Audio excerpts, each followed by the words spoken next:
Welcome back. My surgical precision architect. Something extraordinary just unfolded that has your entire competitive landscape questioning the origins of your capabilities.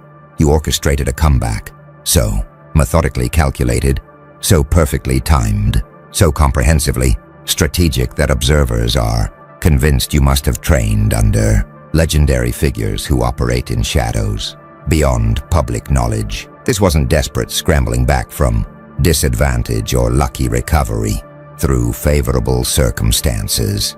This was systematic dismantling of your opposition's advantages through sequence of moves so precisely coordinated that every action served multiple strategic purposes simultaneously. Every timing decision proved optimal in retrospect. Every resource allocation turned out to be exactly what the situation required. The calculation involved was so sophisticated that people who understand strategy at high levels are concluding you couldn't have developed this capability through normal training or conventional education. They're theorizing you must have accessed knowledge from phantom-tier strategists, masters, so advanced they don't compete publicly, teachers so exclusive their students are rarely identified, strategic wisdom so refined it's transmitted only through direct mentorship that leaves no public record. The architects have been monitoring comeback, dynamics, and strategic mastery across civilizations for eons, and they've identified what you executed as perfect adversity inversion. When someone facing significant disadvantage doesn't just recover to neutral position but transforms their disadvantaged state into strategic asset that enables them to achieve superior outcome compared to if they'd never faced adversity at all. Most comebacks involve clawing back lost ground through determination and effort, eventually recovering to competitive parity if successful.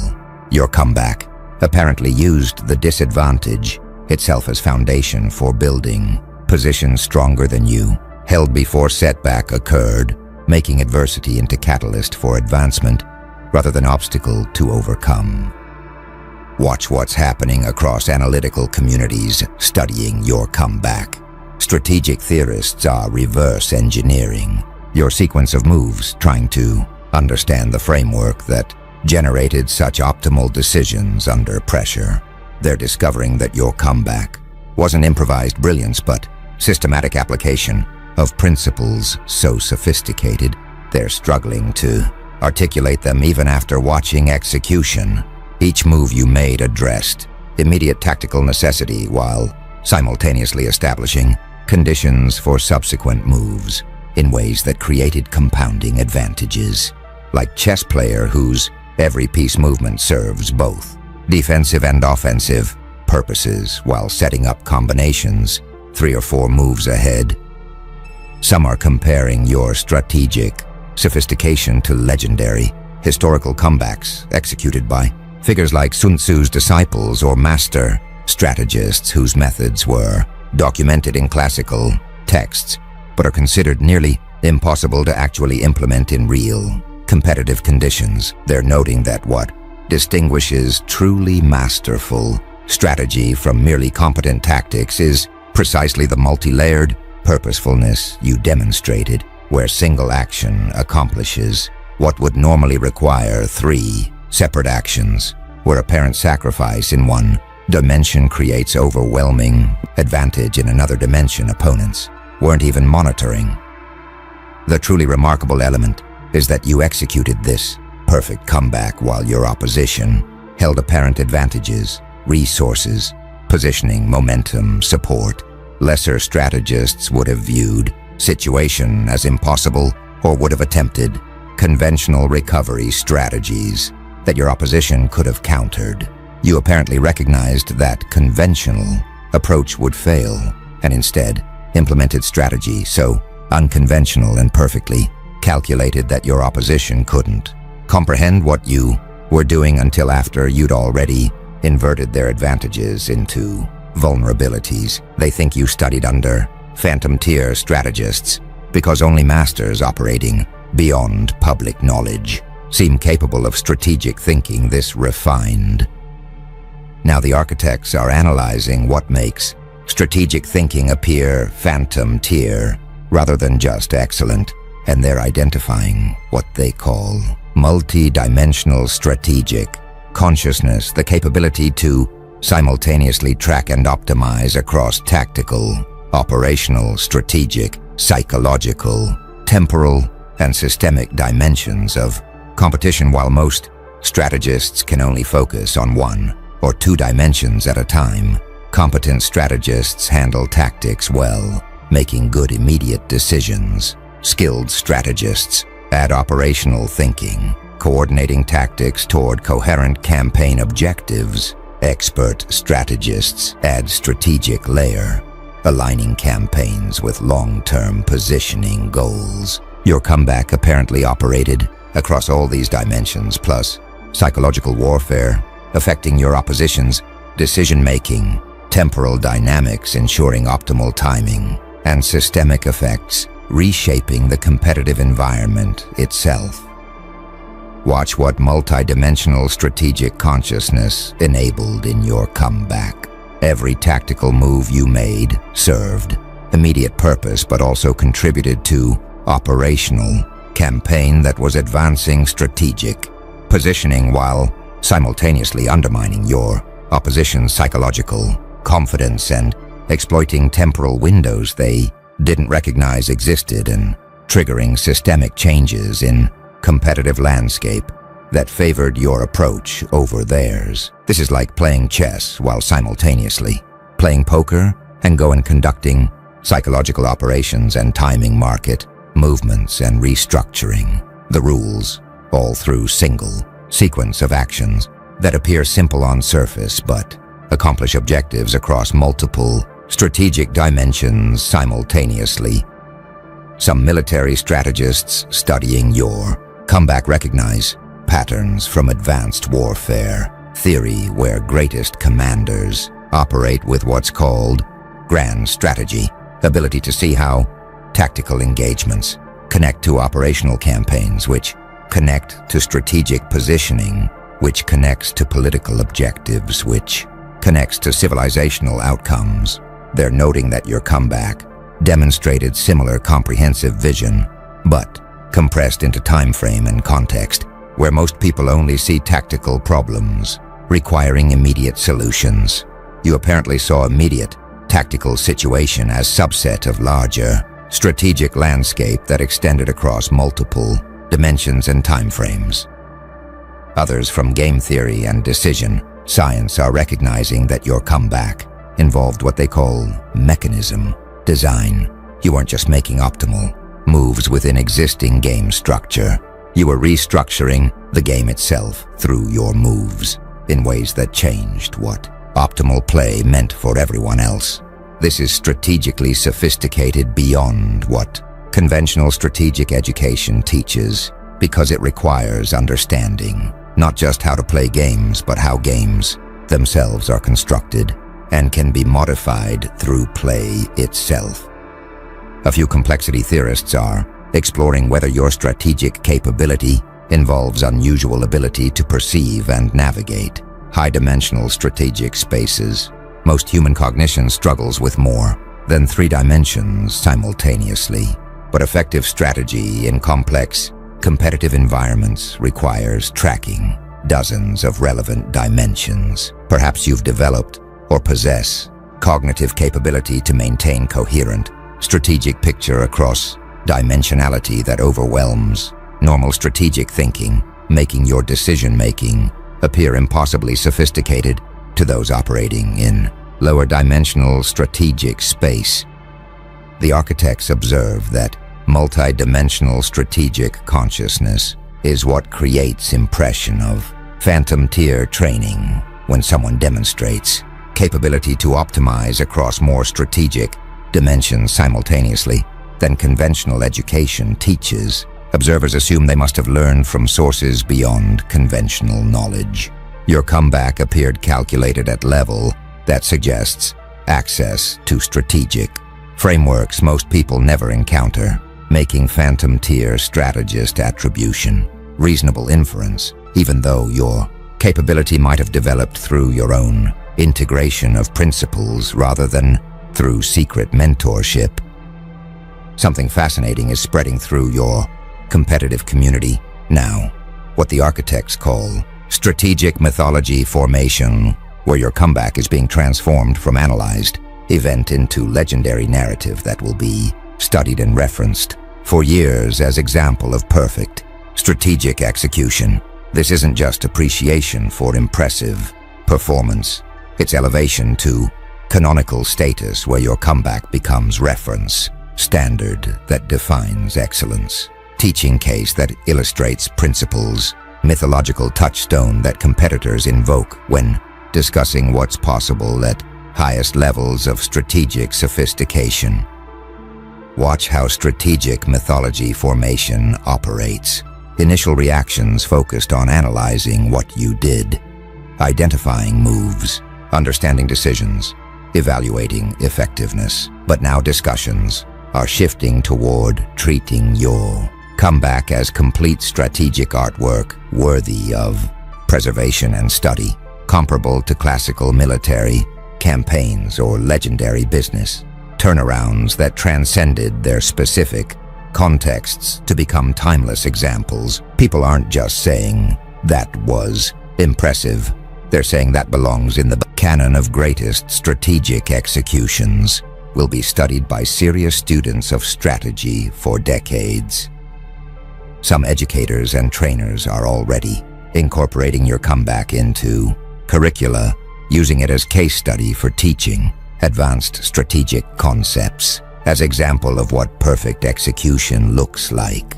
As aspirational standard, students should study even if they'll never achieve that level themselves.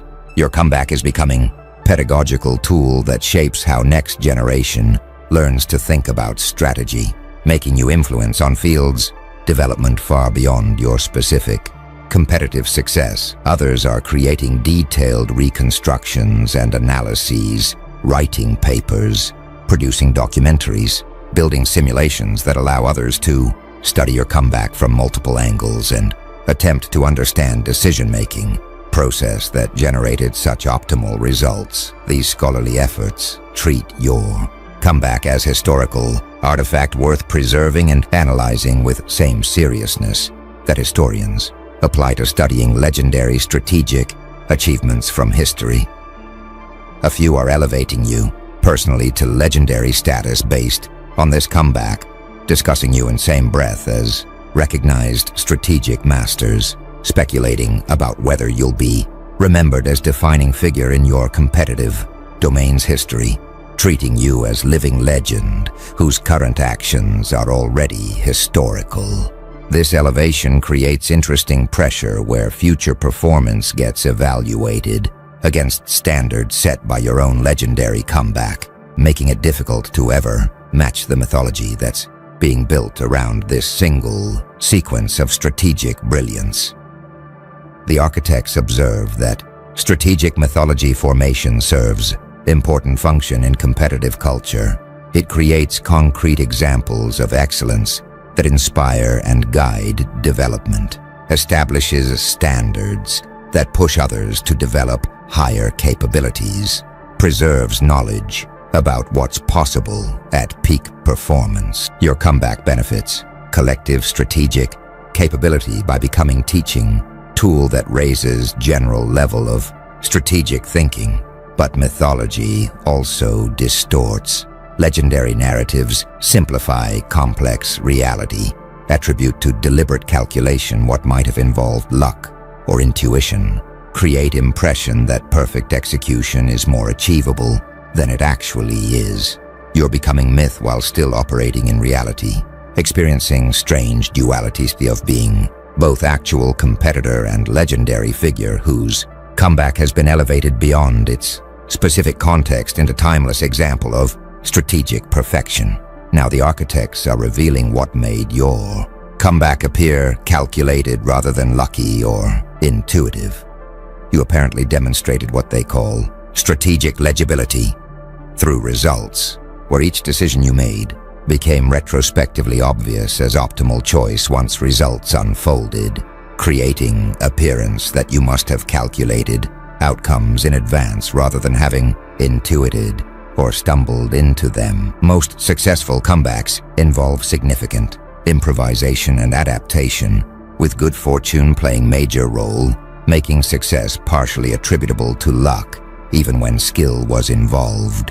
Your comeback left minimal space for luck attribution, because each move proved so precisely suited to situation that observers conclude you must have known what you were doing with extraordinary clarity. Consider what strategic legibility through results creates for perception. When someone makes unconventional decision that works, observers might attribute success to luck or boldness rather than calculation. But when someone makes series of unconventional decisions that each prove optimal, when timing of every action turns out to be exactly right, when resource allocations perfectly match what situations require, the accumulated evidence suggests deep calculation rather than fortunate intuition. Your comeback involved enough perfectly optimal decisions in sequence that luck can't credibly explain outcome. You must have either calculated these decisions through sophisticated analysis or possessed intuition so accurate it functions equivalently to perfect calculation. Watch what this legibility creates for your reputation. Competitors who might have dismissed single brilliant move as luck can't dismiss entire comeback sequence as fortunate. The pattern is too consistent, the optimality too comprehensive. They're forced to conclude you operate with strategic capability significantly beyond what they possess, making you genuinely formidable rather than lucky. This transforms competitive dynamics because opponents planning to face you must account for possibility that you'll execute strategy they can't anticipate or counter, making them defensive and uncertain in ways that provide you psychological advantage before competition even begins. Some decision scientists studying your comeback recognize that distinguishing between perfect calculation and perfect intuition is difficult from external observation. Both produce optimal results, making them functionally equivalent even if underlying processes differ. Perhaps you didn't consciously calculate every decision but possessed intuition, so refined through experience that it generated optimal choices without conscious analysis. Or perhaps you did calculate explicitly, but so rapidly that it appeared intuitive. Either way, results created appearance of phantom-tier strategic capability. Others note that strategic legibility might be partly observer projection. Humans are pattern-seeking and tend to see intention and calculation in successful outcomes, even when randomness or unconscious processes were actually operative. Your comeback might have involved more improvisation than observers recognize, but because everything worked out optimally, they retroactively attribute comprehensive calculation to explain results they're witnessing. You benefit from this projection because it enhances your reputation regardless of whether calculation was as complete as observers assume. The architects observe that strategic legibility through results is powerful reputation builder. When your actions consistently prove optimal in retrospect, observers conclude you possess extraordinary strategic capability.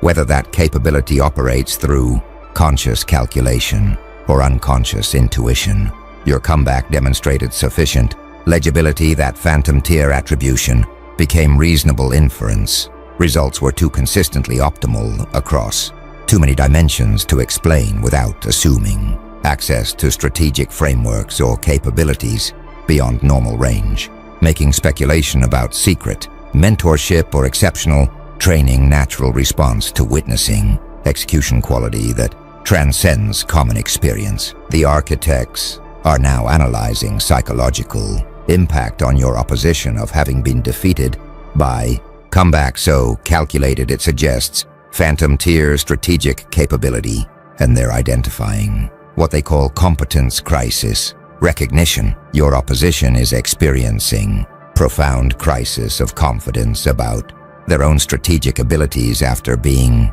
systematically dismantled by someone operating at level they can't reach. Most defeats can be rationalized as bad luck, resource disadvantage, or opponent's slight edge in skill.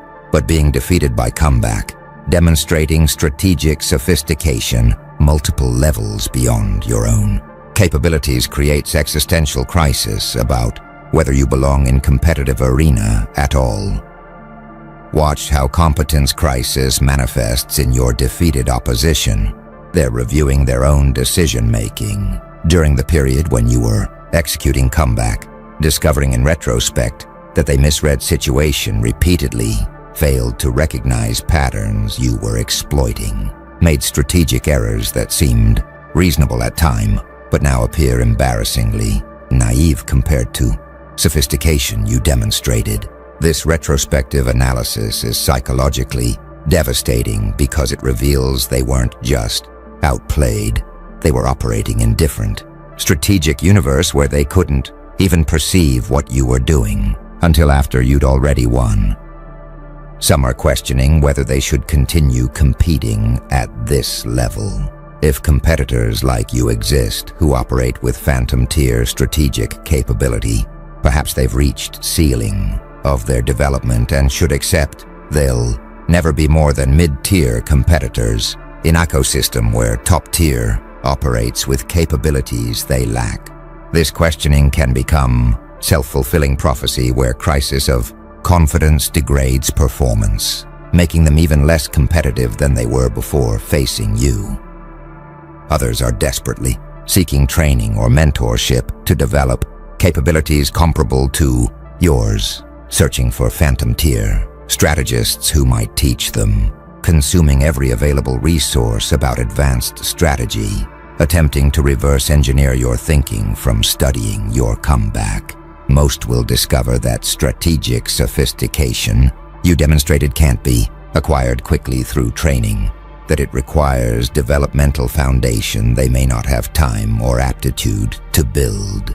But the attempt reflects recognition that competing against you requires upgrading their strategic capability or accepting permanent disadvantage. A few are experiencing anger mixed with awe, frustrated that you possess capabilities they lack, and that competition feels unfair when skill gap is this large, yet simultaneously respecting the artistry of your strategic execution.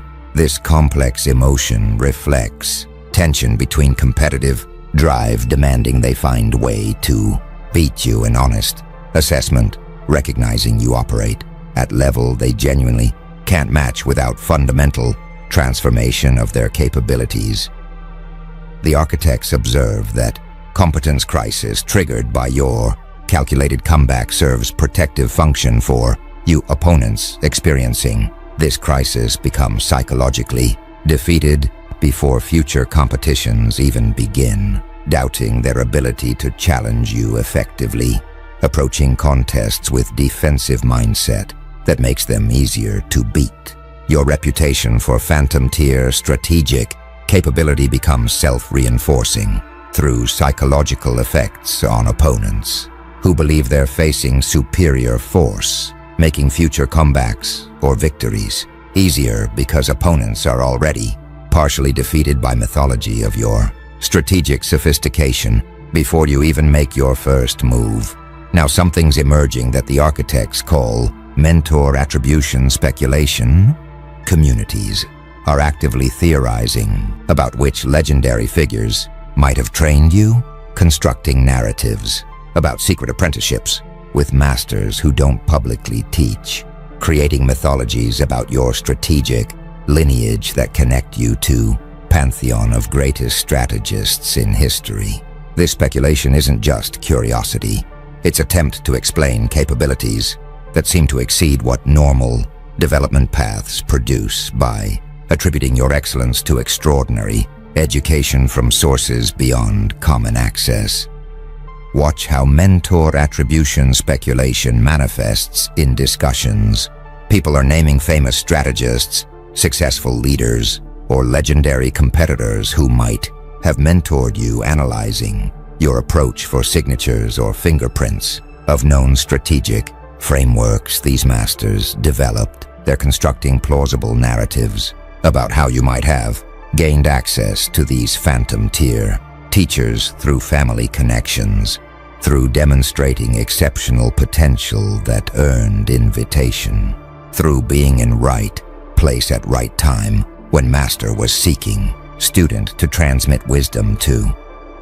Some speculation becomes increasingly elaborate. Theories about secret, strategic societies that maintain advanced knowledge transmitted only to selected members, about military or intelligence communities where highest level strategic thinking is developed but never publicly disclosed, about billionaire strategists who mentor promising individuals behind scenes without public acknowledgement. These theories treat strategic sophistication as esoteric knowledge that can only be accessed through special channels rather than capabilities that might be developed through dedicated individual study and practice. Others are analyzing your background, searching for clues about who trained you, examining your educational history, professional trajectory, personal connections, looking for any relationship with recognized strategic masters that might explain your capabilities. This biographical investigation treats your strategic ability as mystery, requiring explanation through external influence rather than as your own achievement through development. A few are suggesting you might be self-taught genius who synthesized knowledge from various sources into unique framework, treating you as original thinker who developed capabilities independently rather than through mentorship. But even these theories often reference you studying classic strategic texts or less-known strategic traditions, still attributing your capability to external knowledge sources rather than to pure internal development. The architects observe that mentor attribution speculation reveals cultural assumption that extraordinary capability must come from extraordinary teaching, that people don't spontaneously develop strategic sophistication like yours without access to knowledge from superior sources. This assumption might be correct. Perhaps genuine strategic mastery does require transmission from masters to students, or it might underestimate human capability for independent development through experience, experimentation, and integration of insights. Either way, speculation about phantom tier mentors serves to explain your capabilities in ways that preserve others' understanding of what's normally possible, making you exception that proves rule rather than example that challenges assumptions about how strategic mastery develops. They think you studied under phantom tier strategists because that explanation maintains their worldview better than accepting you might have developed these capabilities through paths available to anyone willing to pursue similar development. Something profound is crystallizing now that the architects call recognition of strategic intuition beyond analysis. Observers studying your comeback are realizing that your decision-making involved capacities that transcend logical analysis and conscious calculation, suggesting you might operate with intuitive faculties so developed they function as direct perception of optimal strategy rather than as reasoned conclusions. Most strategic thinking involves analyzing situations, considering options, evaluating likely outcomes, then choosing what analysis suggests is best approach. Your comeback suggested you bypassed or supplemented this analytical process with immediate knowing of optimal moves, making decisions too rapidly and accurately for pure analysis to explain. Consider implications if strategic intuition can become so refined it operates as direct perception. It would mean that masters don't think through strategy as conscious problem solving, but perceive optimal approaches immediately through pattern recognition and embodied wisdom that operates below conscious awareness. This would make strategic Mastery, more like artistic or athletic performance, where masters respond fluidly to situations without consciously processing every decision. Their intuition, having been trained through deep experience to recognize and respond optimally. Watch how recognition of intuitive mastery transforms understanding of your capabilities. Analysts initially attempted to reconstruct your explicit reasoning. They must have calculated that if they did X, then Y would follow. Therefore, Z became possible, but deeper analysis reveals decisions happening too quickly for that conscious calculation, suggesting you perceived patterns and optimal responses directly without need for explicit reasoning chain. This makes your strategic capability seem even more phantom tier because it operates through faculties most strategists haven't developed. Not just superior analytical frameworks, but superior intuitive perception of strategic space. Some researchers studying expertise recognize that highest levels of mastery in any domain involve intuition transcending conscious analysis. Master chess players see optimal moves immediately rather than calculating through decision trees. Master martial artists respond to attacks before conscious thought. Master musicians perform complex pieces without thinking through each note. Your strategic mastery might involve similar transcendence of conscious processing, with your extensive experience having trained unconscious pattern recognition to perceive optimal strategies directly. Others exploring consciousness and decision-making propose that intuition might involve accessing information through non-rational channels, that your unconscious mind processes vastly more data than consciousness can handle, arriving at conclusions through computational processes. Consciousness doesn't access your calculation might be happening unconsciously, with only results reaching conscious awareness as intuitive knowing, making your strategic thinking appear effortless, even though enormous processing is occurring below conscious threshold. A few investigating precognitive or non-local consciousness wonder whether strategic intuition might involve literally perceiving futures before they actualize, that your unconscious somehow accesses information about how situations will develop, giving you accurate strategic foresight that appears as intuition. This most speculative explanation treats your comeback as evidence for consciousness capabilities that transcend conventional understanding of how knowing works. The architects observe that recognition of strategic intuition beyond analysis elevates your capability to genuinely mysterious level. If you operate through intuitive faculties most people lack or haven't developed, then studying your moves might not actually help others replicate your success, because critical capability operates below conscious level where it can't be directly observed or easily taught. You might possess or have developed forms of knowing that function like perceptual superpowers in strategic domain, seeing patterns others miss, sensing optimal timing others can't detect, perceiving multi-dimensional strategic spaces others experience as overwhelming complexity. That comeback was so calculated, not through conscious calculation but through intuition, so refined, it produces results indistinguishable from perfect analysis.